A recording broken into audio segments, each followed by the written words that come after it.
Hello, hello.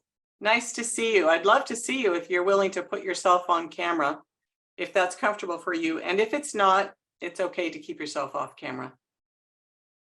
So I want to introduce myself. My name is Mackenzie.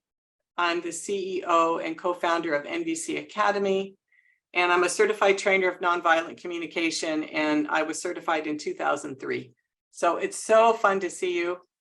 It's my pleasure today to be sort of moderating this 30-minute Q&A, but the topic is about James Prieto and Letitia Adams, who are offering a course through the NVC Academy. And their course is called Conversational Connections, Practical Skills for Communicating Compassionately. I really like that, practical skills for communicating compassionately. So we're going to spend about 30 minutes today talking with James and Letitia, and we're going to hear about their course. So settle in, get comfortable in your seats, and I'm going to start by introducing James. So it's really fun to introduce James. I've known James for many years, actually. We first met many years ago when I was doing some work in Southern California, some nonviolent communication work, and James also was living in Southern California. So we ended up crossing paths many, many times. He took several classes with me, and we just saw each other inside the NVC community so many times over the years. So James is a certified trainer from San Francisco and in the United States. He's an author, engineer, and a lover of nature, which I hope he'll get to talk about a bit more today. He started his career in electrical and computer engineering and satellite communications and agile development. But after several decades in technology, he experienced the need for compassionate leadership and a collaborative organizational culture, which led him to NVC. And I believe that's how we met, because in the early days, this is, I would say, the major thing that James talked about: compassionate leadership and a collaborative organizational culture. He was certified through the Center for Nonviolent Communication as a trainer in 2014. And James believes in the power of nonviolent communication to transform individuals, relationships, and organizations towards sustainable performance, while also having well-being and life fulfillment. He also consults with organizations interested in NVC and agile development and compassionate leadership. James, how fun. So fun to introduce yourself. Please. Hi, Mary. Yeah, we do go way back. And we also did, you did a little coaching with me, or I asked you for a little mentoring. So, yeah. So happy to be here. And thanks for the introduction. Yeah, NVC is my way of life. It's sort of what gets me up in the morning, and it's a beautiful doorway into even like deeper experiences of the mystery of being human, what Marshall used to say. So really glad to be here and answer any questions that y'all have. And Mary, you have a few questions that you want to ask me too. I do. And I wanted to also mention Letitia Adams is here. Letitia is going to be assisting me. Letitia, you want to say a little something? Sure. How we know each other and all that? Yeah, I'm Letitia, everyone. I came to nonviolent communication back in 2020 when I was, I don't know if you're all in the United States, but there's a lot going on here. And I felt a lot of things, and I wanted to find out how I could become a more active agent of compassion. And I knew that I needed to find some sort of training. I came upon Marshall's book and I read it, and I realized, oh, I have to actually practice this. I can't just read a book. So I found James' class. That was back in the fall of 2020. And, I've been studying with him ever since. So I'm absolutely loving the process, and my relationships have been somewhat transformed. So that's why I'm here. Thank you, Letitia. And Letitia has been assisting me in this series that we've been putting on, and I really love kind of the richness and perspective that she adds. So glad to have you, Letitia. Thank you. And I just want to say real quickly, if you have a question for James or Letitia, you're welcome to put it in the chat, which if you'll scroll to the bottom of your screen, there's literally a little icon that says chat. You click on that, you write in your question, you click return, and we will be seeing those as they come along. And I'm going to start by just asking James a few questions. So James, your course is titled Conversational Connections. What are the kinds of conversations that you think that can transform our relationships? Yeah, I'd say all of them, but especially the ones where you notice some kind of energy welling up inside of you, the life energy showing up. And, traditionally in the old days, for me, that would turn into some kind of, angry outburst or giving someone the riot act or some kind of other violent action.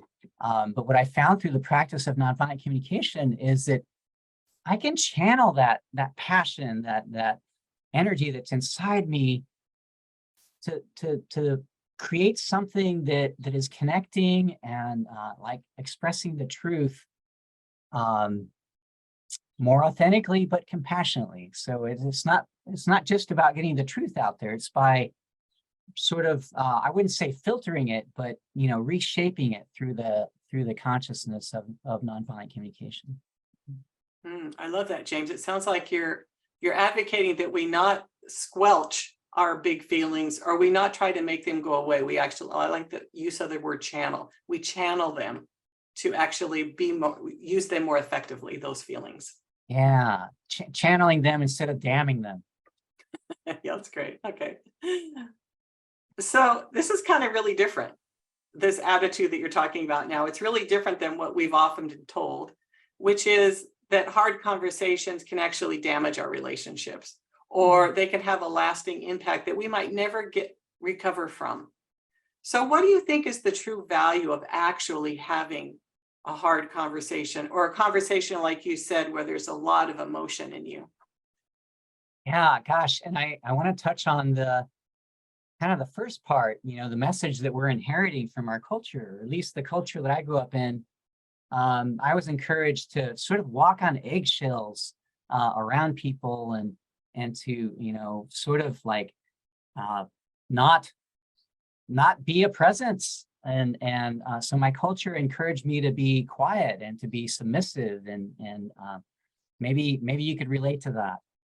And so what I'm finding through this practice of NVC, that actually when you express the truth, there is something freedom that's released, and I'm finding, especially in my close relationships, that as I express my truth with compassion and I listen with compassion, that greater trust is created between people. So it's definitely about creating trust and authenticity that complements that sense of connection. And that's very different than being a doormat or just taking it, right? Which is some of the messages that we get from our culture. Yeah. How did that resonate for you, Mary? Mm-hmm. Yeah, I like what you said a lot. And I also hear in what you just said about depth. I mean, we can have, high level conversations with people that don't ever reach into the depths of how we feel and what's important to us. But there's something pretty wonderful when there are certain relationships where you can have more depth. Yeah. And then having these kind of conversations creates that. Yeah, thank you. And I'm sort of getting an intuitive thing that Letitia might want to add this to that. Letitia, you up for adding a little something on how NVC is? Yes.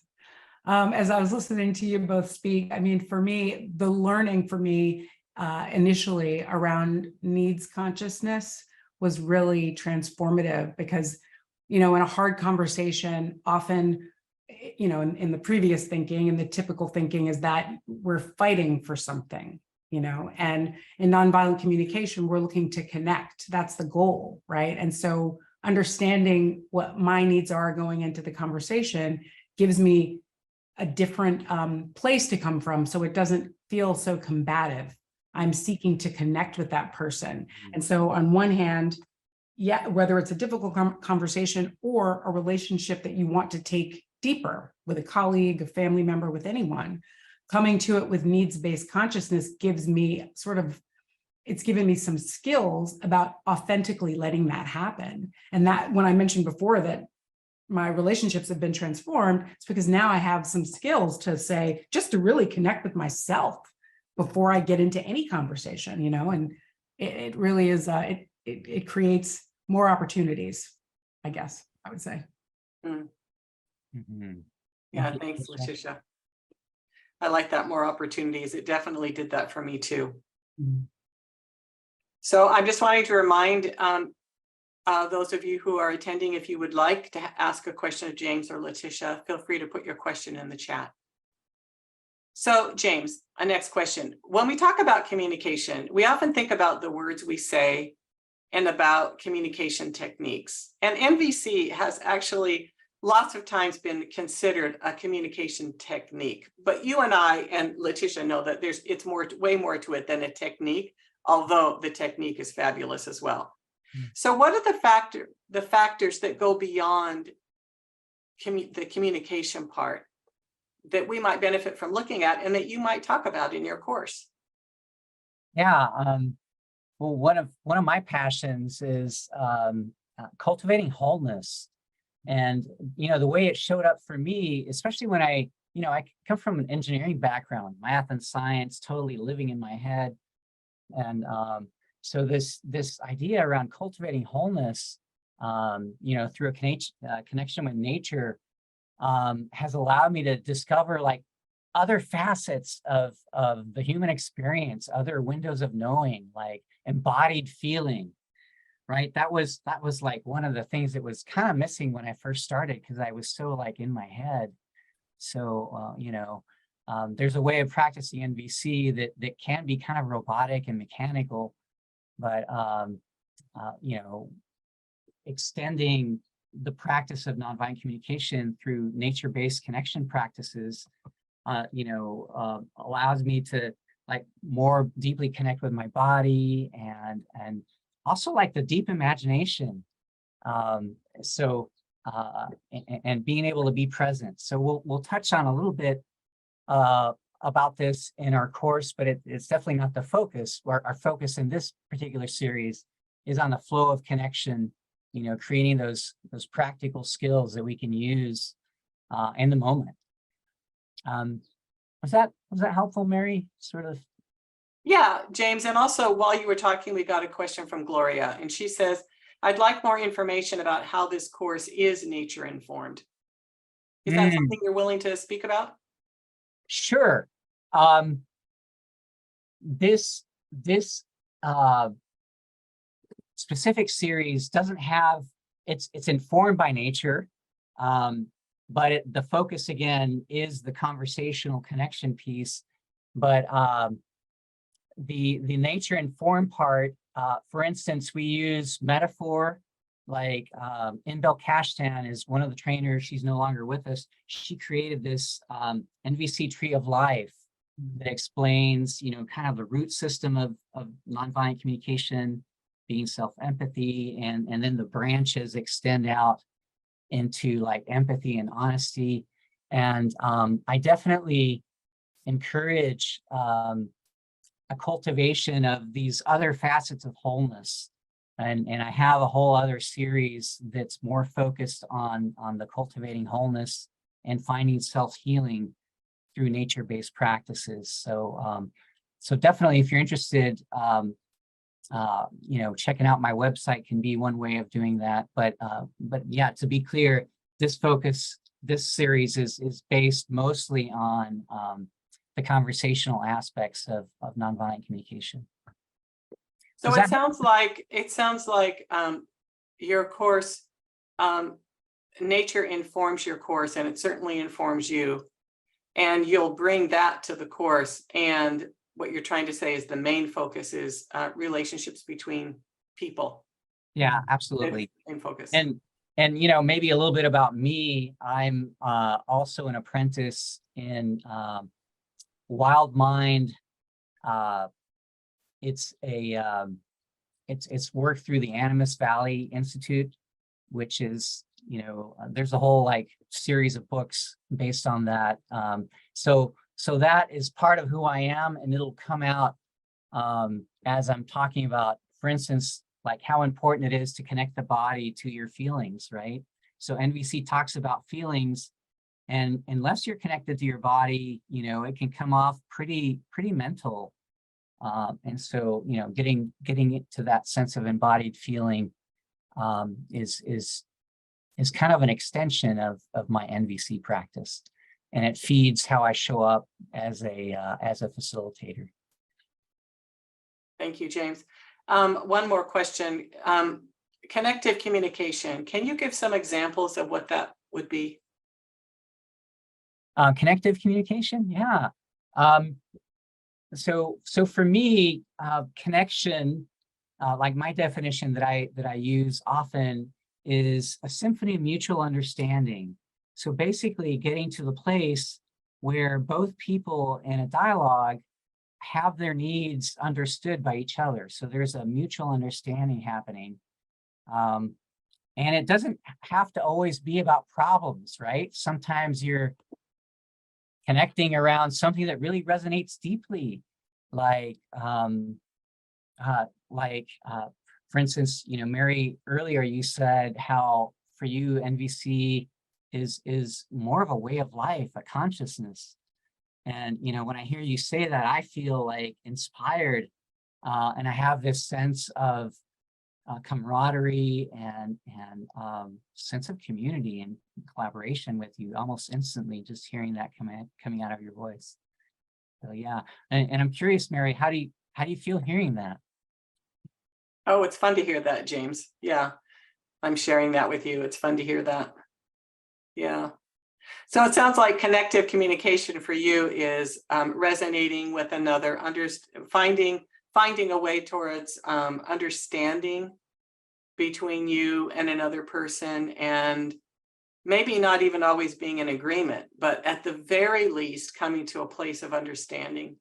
And I would think caring would be a piece of that, right? Would you agree?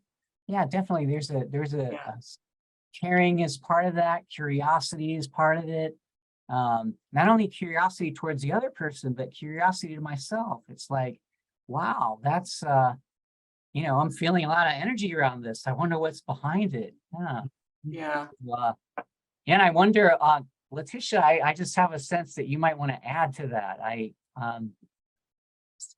Is that something you're willing to do? Always. I mean, often when James and I are working together, as he's speaking, I'm usually thinking about a real life situation or something that just happened. So I'm always kind of smiling and saying, yeah, it comes to life all the time. And, just this morning I was in an Uber, obviously got into the car with a stranger, as you do. And, because I'm a friendly person, yes, but the conversation ended up being extremely beneficial to me, because I can connect with myself enough to say, what am I feeling right now? Like, do I feel comfortable? Do I want to share a lot about myself? Do I have a need to speak? What are my needs? And I didn't really have a need to speak, but my driver did. And we ended up having a wonderful conversation where I do creative as a living, where he gave me all these great ideas. And I was like, Richard, I'm going to start taking notes, which I did. So the conversation went from just me sitting in an Uber to me getting a lot of great ideas from someone who was so excited that somebody wanted to hear them. And so that's what I mean. Just like, yeah, okay. It's a real, that's what I was thinking about. Mm-hmm. Yeah, I love how you bring it, brought it in that concrete example that just happened today, Mm-hmm. And just being open to that current of life, yes, creates, people pick up on that, and they feel inspired to speak. Mm-hmm. And connection with a stranger. Think about the world and how it'd be transformed if we have more of that. Yes. Yeah. Thanks, Letitia. So this is kind of an example of how Letitia and I work, how we collaborate and co-create something together is and I love the richness that we bring together to the group, because, I have my perspective and my skills and all that, and Letitia brings her own abundance and a different life experience. And, Yeah. Yes. Yeah, it's fun to be on the other side and watching you two work together. I have to say, it's fun to see that. And this thing about connective conversations, has there ever been a time in our life when it was more important? I mean, oh my goodness, with families breaking up because of political differences and people not talking to each other and all the pain in the world. I mean, this is one of those crucial times. And so for me, this work that you're talking about, connective conversations, is more important than ever. Just even in a simple life, any simple life, but also in huge systems of people coming together, trying to accomplish whatever they're trying to accomplish. So yeah, gosh, yeah. and I just hearing you say that, Mary, I noticed tuning into a little sadness. I don't know if Letitia, you're willing to share a little bit more about kind of the chaos that was happening in 2020 that, I don't know if that resonates for you or not, but Well, I mean, I agree, Mary, with what you're saying. I totally agree. I mean, I think it's beyond 2020. I think now is, without going on too much, I think now we're seeing a lot. It's like the resonating upset. Do you know what I mean? Like, it's still with us. And I'm in New York City, and so there's a lot that's happening.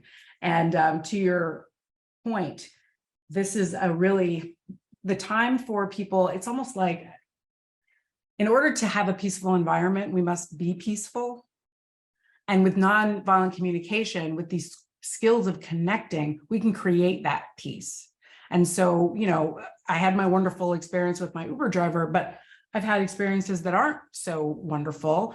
But understanding, again, like for me, what was transformative was needs consciousness, and looking at that other person, whether they're disagreeing with me at the dinner table or on the subway or at a party, I can tune into curiosity and to try to uncover those needs, not in a manipulative way, because I'm not seeking to convince them of anything. Mm-hmm. I'm not trying to shift their political beliefs, or I'm not trying to make them into anything else. I'm just trying to understand their needs. And it can really, it just changes things. It creates an opportunity, and you see it again and again. And so often, whoever the other side is for you, when you start to try to understand them, start to understand their needs, the consciousness for you is not around how they're misbehaving. It's around what they need that they're not getting. Mm-hmm. And we all have, does that make sense? Yeah.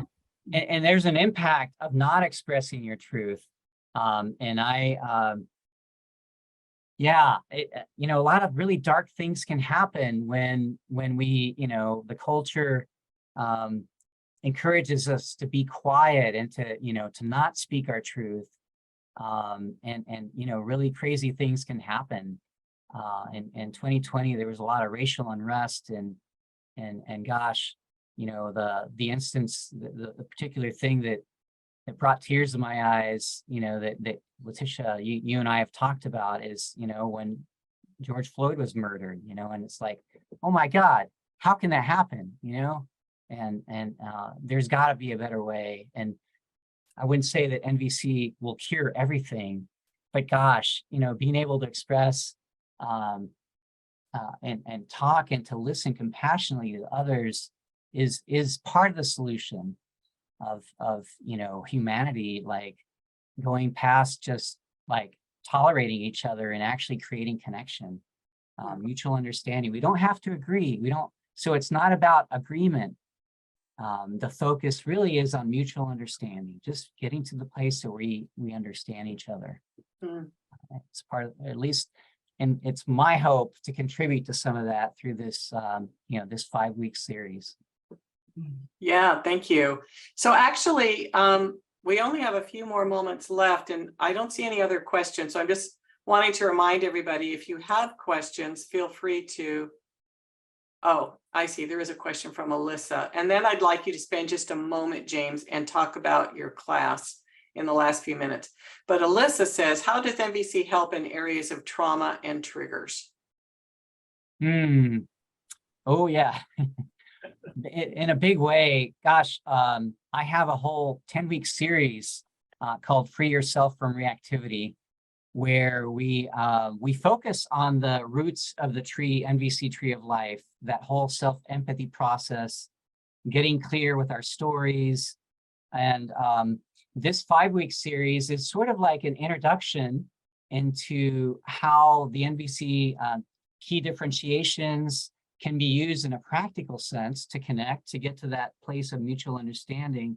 But NVC as a practice can be used also as a way of like tuning into the stories and judgments that we have about ourselves and of the world, and to connect those and translate those into more of a heart language, which is kind of what nonviolent communication is good at. So in this particular course, it's really about creating practical skills for communicating compassionately, but NVC can totally be used as an internal practice. That's probably as concise as I can be about that, but yeah, it takes 10 weeks at least to answer that question more fully. Thanks, James. But still, in this course, you can, especially if somebody brings it, if somebody has questions about trauma, that's something you can cover in this course, the 5-week course, and understanding that it's maybe a beginning part, a beginning towards that. Yeah, I would say, gosh, trauma wouldn't be the best thing to start practicing with. It's almost like learning to ride your bike with training wheels, or is that a good metaphor? Let's see, learning how to play an instrument that you might, practice alone with your teacher. So we're looking in this course, we're hoping to work with things that are intensity like 5 or less. If you have something that's like closer to intensity 8 or 9 or 10, this course wouldn't be the place for that. Perhaps we might schedule like one-on-one sessions to work with that level of intensity. So this is more of a conversational kind of series that I have in mind. And around that, maybe I talk about the agenda. Is that a good place? Sure. Yeah. So what do you think people will walk away with? Yeah, so people will walk away with practical skills for communicating compassionately. So empathic listening, like on the first session, we're going to be talking about basic street empathy, colloquial empathic listening. And you'll also walk out of here with the basic skills of compassionate, honest expression. And the other skill that we hope to at least touch on is that ability to facilitate this flow of connection between people, which is kind of the foundation of nonviolent communication. The whole intention of NVC is around connection. So we hope to leverage requests to help facilitate that movement between people. So that's kind of the essence of the 5-week series. Okay. Anything else you want to say, Letitia, about the series? We have about 30 seconds, but no pressure. Yeah, the only thing I would add is that, you'll get a chance to practice. It's all about practice. Oh yeah, thanks for asking. Thanks for saying that, Letitia, because I think anytime we learn a new skill, right, it's helpful if we can practice it. And so it sounds like that's definitely a part of this class. Yeah, we intend to create a schedule for people that want to practice outside of class as well. So I'm trying to work that out with the NVC Academy technical staffs to pre-make a schedule for people that opt into that. All right, James, thank you for offering this course to the NVC Academy. We're looking forward to it. Letitia, thank you. It was fun to meet you today. Thank you for assisting James in this course.